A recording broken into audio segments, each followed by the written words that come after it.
তো দেখো আজকে আমরা চলে যাচ্ছি সবাই রেডি হয়ে কীর্তনে, মানে কীর্তনে জল ভরতে যাব। তো এই যে যাচ্ছি, তো এই যে দেখো আমরা সবাই মিলে এখন জল ভরতে যাচ্ছি। তো সন্ধ্যা হয়ে গেছে, তো আমি দেখি যাই না নাই তার ঠিক নেই। মন্দিরে গিয়ে দেখি ওরা যদি অনেক দূরে জল ভরতে যায় তাহলে যাব না, সামনে হলে যাব, তার জন্য রেডি হয়ে এসেছি।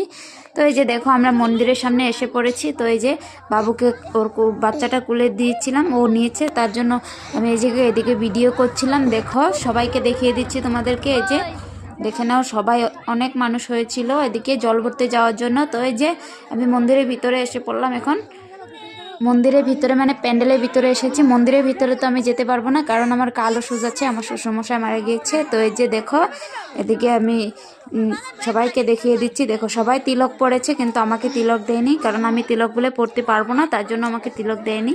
তো তিলক চন্দন আমি পড়িনি, সবাই পড়েছে। তো এই যে আমি বাবু ঘুমিয়ে পড়েছে, বাবুকে নিয়ে এদিকে দাঁড়িয়েছিলাম। তো এই যে এখন সবাই যাবে জল ভরতে, এই যে সবাই বেরিয়ে পড়ছে, এদিকে কীর্তন হচ্ছিল, সবাই জল ভরতে যাচ্ছিল, কিন্তু আমি যাব না, তাই মনটা আমার অনেক খারাপ হয়ে গেল।